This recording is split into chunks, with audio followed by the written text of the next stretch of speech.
Welcome to another interview. और आज मेरे साथ है पलक शाह, जो कि हैं सीईओ कॉन्जे के। और कॉन्जे एक ऐसी कंपनी है, इट्स एन आईटी कंपनी, जो इमिग्रेशन और एजुकेशन फैसिलिटीज जो होती हैं कंपनी जो प्रोवाइड करती हैं, और जो कंसल्टेंसीज होती हैं उनके लिए ये लोग उनको एम्पावर करते हैं अपने प्रोडक्ट से, ताकि वो और अच्छी तरह से अपने टारगेट ऑडियंस को, अपने क्लाइंट्स को बेटर प्रोडक्ट्स, बेटर सर्विसेज दे सकें। And Palak is in Ahmedabad, I am in Delhi, hence this interview is happening online. Otherwise, Palak and I would have met. Welcome to my interview, Palak. Thank you, Preeti. Thank you. How are you feeling? So he was not feeling a while, like 2-3 दिन से उनकी तबीयत ठीक नहीं थी. How are you feeling, Palak, now? I'm all good, Preeti. Actually, थोड़ा season तो थोड़ा cold और cough था. So बस now I'm good. Yeah. Yep.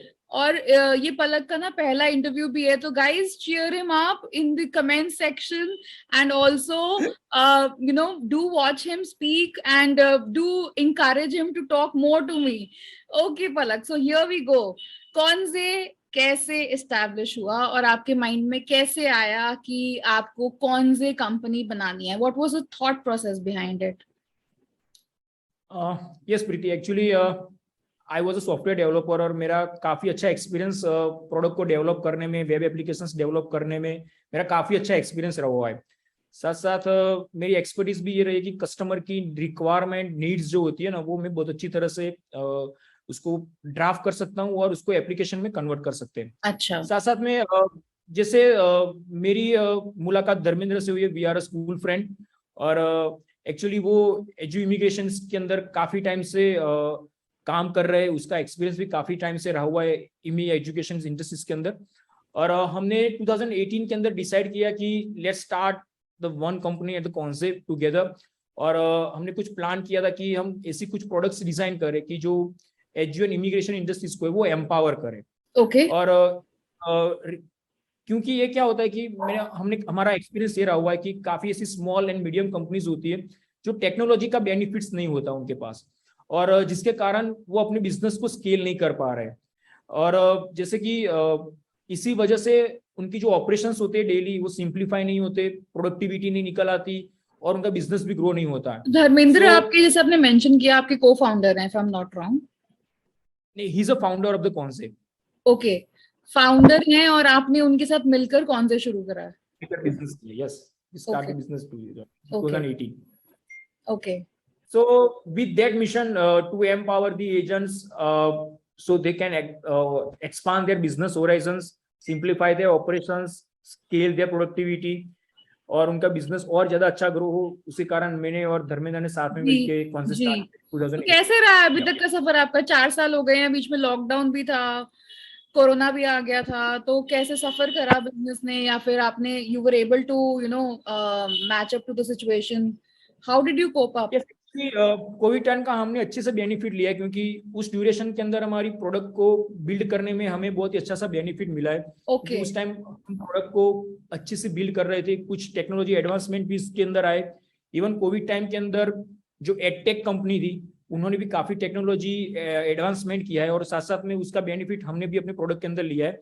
सो हम सिर्फ इमिग्रेशन इंडस्ट्रीज को टारगेट कर रहे थे, पर at that time we plan to make the product as a more edtech based.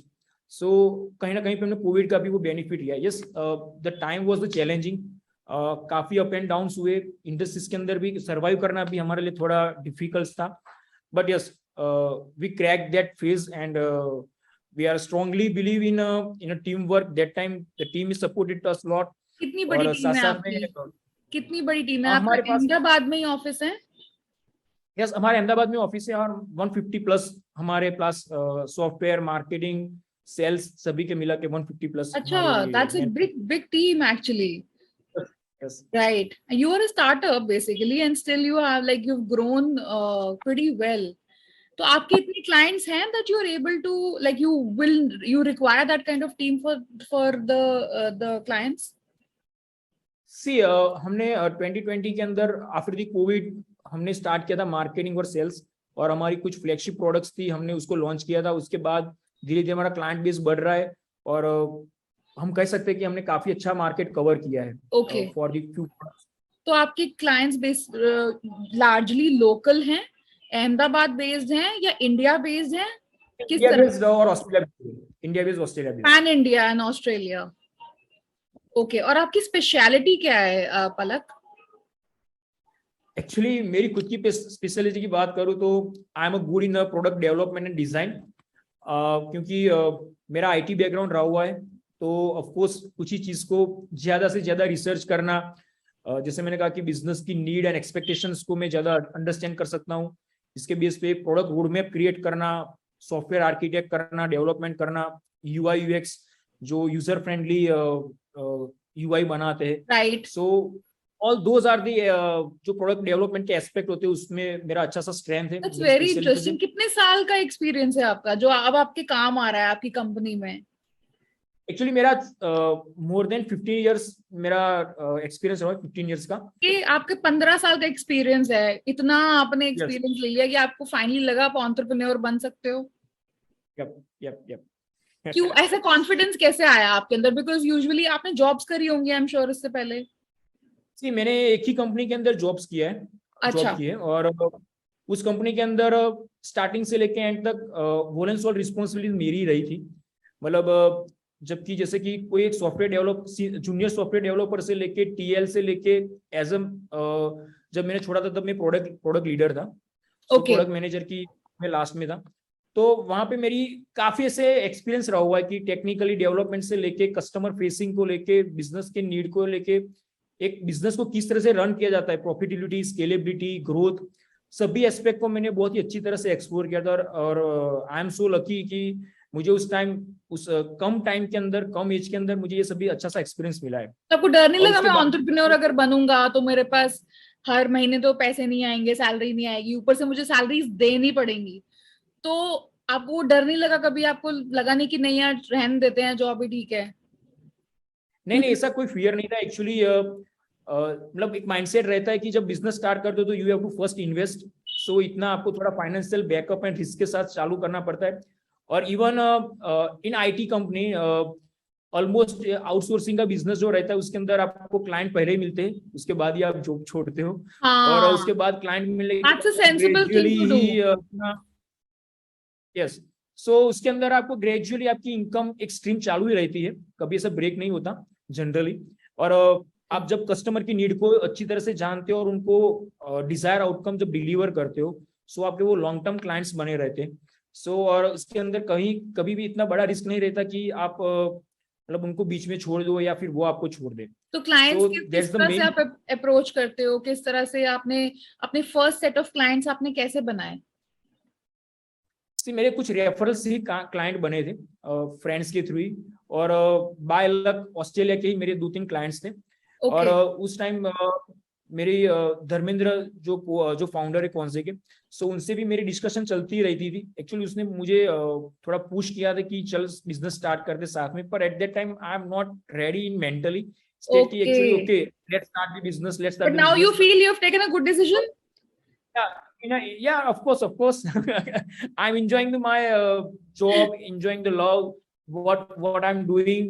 अच्छा। साथ साथ में कुछ हर रोज कुछ नई चैलेंज होती है, हर रोज कुछ नया सीखने को मिलता है, और that's a good thing for me to see the business in different point of view कि किस तरह से बिजनेस होता है। Actually, it's not like that 9 to 5 job, it's 24/7 एक कमिटमेंट रहती है बिजनेस के साथ। ट्रू। और जब आप सो उनकी सबसे ज्यादा बड़ी रिस्पॉन्सिबिलिटी होती है, सो दैट फीलिंग्स जो आफ्टर द बिजनेस और धर्मेंद्र के साथ राइट, जो कॉन्जे में अपना स्टार्ट करने के बनाने बाद में मालूम और है। अपना करने में और अपने दम पे उस चीज को खड़ा करने में जो एक सेटिस्फैक्शन मिलती है ना, वो एक एंटरप्रेन्योरशिप में ही आती है मुझे लगता है। नहीं? Yes definitely. एंड आपकी यस डेफिनेटली। सर्विसेज से अच्छा, आपकी टारगेट ऑडियंस कौन है? पहले आप ये बताइए, स्पेशलिटी क्या है आपकी और आपकी टारगेट ऑडियंस कौन है? टारगेट ऑडियंस के अंदर हमारी एजुकेशन इमिग्रेशन कंसल्टेंसी जो कंपनीज होती है वो एजेंसीज ही हमारी टारगेट ऑडियंस है। हम प्लान करते हैं एशिया पैसिफिक रीजन को टारगेट करने का, क्योंकि सबसे हाईएस्ट स्टूडेंट्स जो होते हैं वो आउटसोर्स इसी कंट्री से होते रहते हैं। इंडिया 3rd नंबर की कंपनी है, सबसे ज्यादा स्टूडेंट्स आउटसोर्स होते हैं। और हम उन एजेंसीज को जो ये स्टूडेंट्स को जो सर्विस प्रोवाइड करते हैं, ऑस्ट्रेलिया, कनाडा, यूएस, यूके, इस पॉपुलर डेस्टिनेशन होती है उनके पढ़ने जाने के लिए, उसमें वहां पे सेटल होने के लिए जो सर्विसेज प्रोवाइड करती है, हम उस एजेंसीज को एक आईटी सॉल्यूशंस प्रोवाइड करते हैं कि जिसके अंदर वो अपनी बिजनेस को अच्छी तरह से रन कर पाए। Okay, so usually in this case you approach the clients or do they approach you? See, as a startup we have to approach the client, right? But yes, हमने जिस तरह थोड़ा मार्केट रिसर्च किया हुआ था, plus Dharmendra का भी इस इंडस्ट्री के अंदर काफी टाइम से होल्ड रहा हुआ है, he has experience in more than 12 years इसी इमिग्रेशन एजुकेशन इंडस्ट्री के अंदर, and he is also leader of that immigration education. That's huge, या सो उसका भी काफी एक्सपीरियंस रहा है कि ये इंडस्ट्रीज ऐसी है कि काफी टेक्नोलॉजी ड्रिवन नहीं रही है, क्योंकि इसके अंदर काफी टेक्नोलॉजी एडवांसमेंट नहीं हुए हैं। सो वी प्लान कि we make the some technology driven, technology based solutions, कि जिससे उनके डे टू डे जो वर्क होता है उसको हम सिंप्लीफाइड करें। इंडस्ट्री से कुछ ऐसी बेस्ट प्रैक्टिसेस होती है, जो बेस्ट प्रैक्टिसेस को अगर हम सिस्टम के अंदर उनके ला दे तो वो उनका जो प्रोडक्टिविटी होती है वो प्रोडक्टिविटी बहुत ही अच्छी तरह से इंक्रीज हो सकती है। करेक्ट, वो एफिशिएंसी बिल्डिंग, वो एक्चुअली फोकस मोर कर सकते हैं स्टूडेंट्स को अच्छे से सर्विस देने के अंदर, इवन ट्रांसपेरेंसी बिल्ड करने के अंदर भी कहीं ना कहीं जगह पे उनके गैप रहते हैं। Miscommunication is a big gap, कि एक्चुअली वहां कहीं पे भी कुछ कमिट और होता है, क्योंकि काउंसलर कुछ कमिट और करते हैं, स्टूडेंट्स कुछ और समझ लेते हैं, फिर कुछ कमिट कुछ और होता है और कर कुछ और रहे होते हैं। तो इसके अंदर भी ओके, सो आप ये क्लाइंट्स को खुद एजुकेट करते हैं इसमें? like you said, you are innovating new products and you are trying to solve the problem for the edu immigration facilitators. तो उनको आप एजुकेट करते हैं, और do they come to you with a specific need कि आप ये customise हमें कर दीजिए, या फिर आप उनको आपको थर्ड पार्टी सोर्स करते हैं अपना आईटी? अभी हम अपने क्लाइंट के साथ वहां पे उनके कनेक्शंस बिल्ड करते हैं और हम ही उनकी रिक्वायरमेंट को जानते हैं। एक्चुअली हमारी कॉन्डेस्ट एक प्रोडक्ट है जो सीआरएम सिस्टम है, SaaS based CRM system, right? कॉन्डेस्ट, कॉन्वेयर, ये आपके कस्टम बिल्ट सीआरएम प्रोडक्ट्स हैं।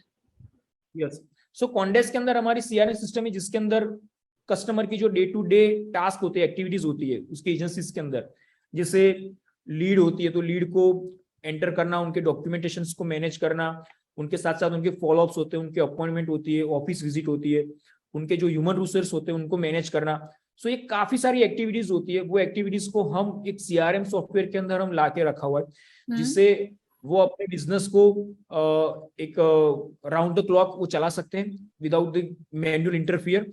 और कई जगह पे मल्टी ब्रांच, मल्टी लोकेशंस के अंदर भी काफी ऐसी बिजनेसेस होते हैं, सो वो ऑपरेशंस भी मल्टी लोकेशंस के अंदर, मल्टी ब्रांचेस के अंदर भी हम वो इजीली रन कर सकते हैं। Okay, with the same central CRM system से। साथ साथ में ये सीआरएम सिस्टम के अंदर कुछ ऐसे इनबिल्ट हमने डायनेमिक वर्कफ्लो सेटअप किए हैं, जिससे उनको कोई एक्स्ट्रा नॉलेज बाहर से गेन करने की जरूरत नहीं रहती।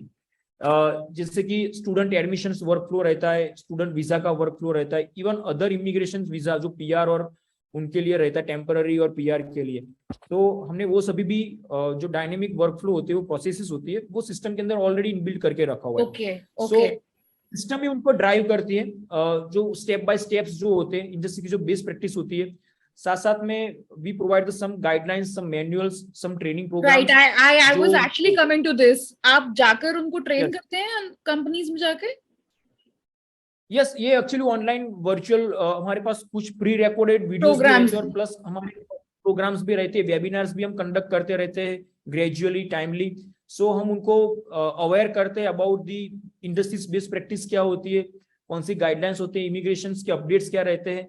सो ये सभी ट्रेनिंग प्रोग्राम कंटिन्यूस हमारे रहते हैं, कि जिसके अंदर उनके जो काउंसलर्स होते हैं वो काउंसलर्स पार्टिसिपेट करते हैं, और हम उनको काउंसलर को वो सब नॉलेज ट्रांसफर करते हैं। राइट, तो चैलेंजेस किस तरह के हैं? Since immigration is quite a niche category, तो किस तरह के चैलेंजेस आप डे टू डे बेसिस पे फेस करते हैं, और इन द लॉन्गर रन आपको किस तरह के यू कैन फोरसी कि ये चीज वर्क नहीं करेगी शायद, और ये चीज डेफिनेटली वर्क कर सकती है? चैलेंजेस के अंदर मेन तो ये रहता है कि एक्चुअली जो एजेंट्स होते हैं, जो बिजनेस ओनर होते हैं, वो ज्यादा टेक से भी नहीं है। सो आज भी वो लोग अपने डेटा जो होते हैं वो एक्सेल शीट के अंदर मैनेज करने में ज्यादा बिलीव करते हैं. दे आर नॉट लाइकली कि ओके पेमेंट गेटवे का यूटिलाइज करो, ऑनलाइन पेमेंट ट्रांसफर राइट. करो. सो इवन कुछ चीज ऐसी होती है कि वो ट्रांसपेरेंसी बिल्ड नहीं करते स्टूडेंट्स के साथ, अपने क्लाइंट्स के साथ. सो ये काफी ऐसी चैलेंजेस होते हैं कि जिसको हम एक टूल से, एक आईटी सॉल्यूशन से हम वो मिटिगेट करना चाहते हैं, पर कहीं ना कहीं पे एक माइंडसेट ऐसा रहता है कि ओके हम वो मैनुअल प्रोसेस में हम हैप्पी है. पर इससे एक्चुअली क्या होता है कि बिजनेस स्केल नहीं हो सकता. कहीं ना कहीं पे आप डे टू डे ऐसे ट्रांजेक्शनल वर्क के अंदर फंसे रहते हो कि you can't focus on your building your business.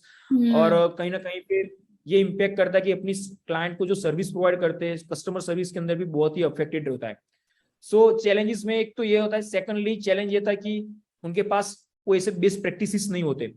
So we guide them to utilize such kind of the approaches जिसके अंदर आपके स्टूडेंट्स को बहुत ही इजीली वो आपके टर्नअप हो सकते हैं. आप लीड को अच्छी तरह से नर्चर कर सकते हो.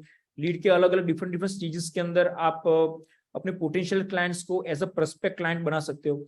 सो काफी ऐसी चीज होती है कि जिनमें उनके अवेयरनेस की भी बहुत इतनी एक कमी रही हुई है. राइट. साथ साथ में वो डिजिटल प्लेटफॉर्म पे भी इतने एक्टिव नहीं होते. अभी तो फिलहाल after the Covid we seen the some drastical improvement. So they are starting using the social media platform. Main problem जो क्रक्स है वो एक्चुअली टेक्नोलॉजी बेस्ड challenges हैं जो. Second is a totally mindset shifting game है. क्योंकि हम उनको convince करते हैं, हमारे सेल्स पर्सन होते हैं जो उनको जाके मिलते हैं, उनको कन्विंस करते हैं, हमारे प्रोडक्ट को डेमो देते हैं, तो ओके तो वाउ फैक्टर क्रिएट होता है. और फिर वहां पे वो लोग रेडी होते हैं कि करेक्ट एक्सप्लोर द प्रोडक्ट किस तरह से होता है, चलो चेक कर लेते हैं. सो आज तक हमारे जितना भी एक्सपीरियंस रहा है, they like our product, they feel good. और एक्चुअली ये उनकी बिजनेस की एफिशिएंसी को भी बिल्ड करने में काफी हेल्पफुल रहा. राइट. एक्चुअली वो वन ऑन वन जब एक्सपीरियंस करते होंगे तो तुमको फर्क लगता होगा. आप ऑनलाइन बताएंगे तो उनको पता नहीं चलता होगा प्रोडक्ट क्या है. Right. So that's the way you educate. But challenges बस इसी तरह के रहते होंगे ना, क्योंकि वैसे इंटीग्रेशन फैसिलिटीज ना usually are not considered, like they are usually considered और picked on trust basis or credibility of a brand. So how do you ensure कि clients and potential clients are stress free in that concern? आप किस तरह से, आप कैसे like B2B उसको help करते हैं इस चीज को? So mainly they are concerned about the data privacy and security, the first thing. तो जैसे कि उनके डेटा होते हैं, क्योंकि हमारे B2B प्लेटफॉर्म के अंदर और भी एजेंट्स होते हैं. So they more concerned about the data जो उनकी लीड्स होती है, डेटा प्राइवेसी और सिक्योरिटी की.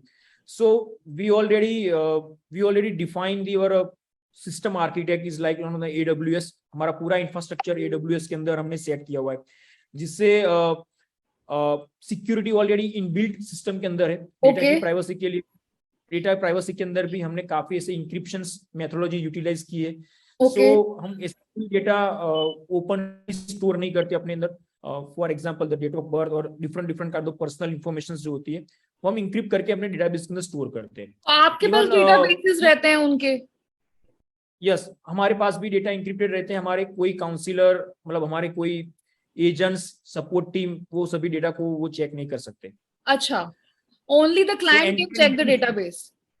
We can say it's end to end encryption रहता है. ओके. साथ साथ में हमारे पास वी कैन से कुछ कंप्लायंसेस होते हैं. हम प्लान आउट कर रहे हैं कि in future we follow all those compliance.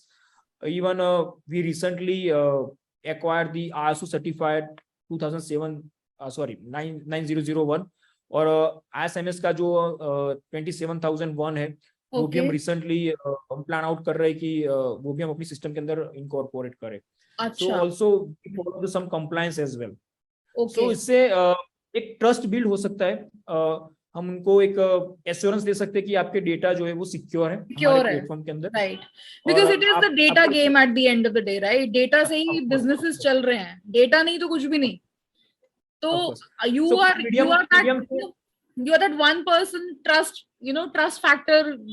आपके ऊपर ही सब कुछ निर्भर करता है उन लोगों का businesses. So I think you're playing a vital role there, in actually bringing the trust factor and helping them, कि mind में उनके एक back of the mind रहेगी, नहीं यार ये चीज तो सिक्योर है हमारी, या ये चीज तो हमें कोई दिक्कत नहीं है, पलक Shah will take care of it. Of course. Actually पलक साहब ही नहीं, actually ये इंफ्रास्ट्रक्चर ऐसे डिजाइन किया है कि ये AWS जैसे क्लाउड इंफ्रास्ट्रक्चर है, they will take care of the. हाँ, right, okay. So, Conze as a company, like, do you want to expand now? आपने इतना कुछ अपने clients भी acquire कर रहे हैं, कितने clients हैं आपके अभी? सी हमारे दो प्रोडक्ट्स है, कॉनपेयर और कॉन्डेस्ट। तो कॉनपेयर के अंदर हमारे पास 3000 से ज्यादा एजेंट्स हैं और वो ओएसएससी पोर्टल है, कंपैरिजन पोर्टल है। Okay. तो उसके अंदर हमारे अच्छा सा कस्टमर बेस सेटअप किया इंडिया और ऑस्ट्रेलिया के अंदर भी। और कॉन्डेस्ट के अंदर हमारे पास अभी 100+ हम एजेंट्स को रजिस्टर कर चुके हैं। We have a 15 days trial period हमारे प्रोडक्ट का रहता है, उसके बाद वो पेड होता है, मंथली सब्सक्रिप्शन प्लान है। सो उसके अंदर भी हमारे ऑलरेडी 100+ क्लाइंट्स ऑलरेडी हमारे सिस्टम के अंदर एक्टिवेट है। So are you wanting to expand physically now, like move out of Ahmedabad and cover cities? Yes, actually, we plan to expand our business horizontal and vertically. Okay.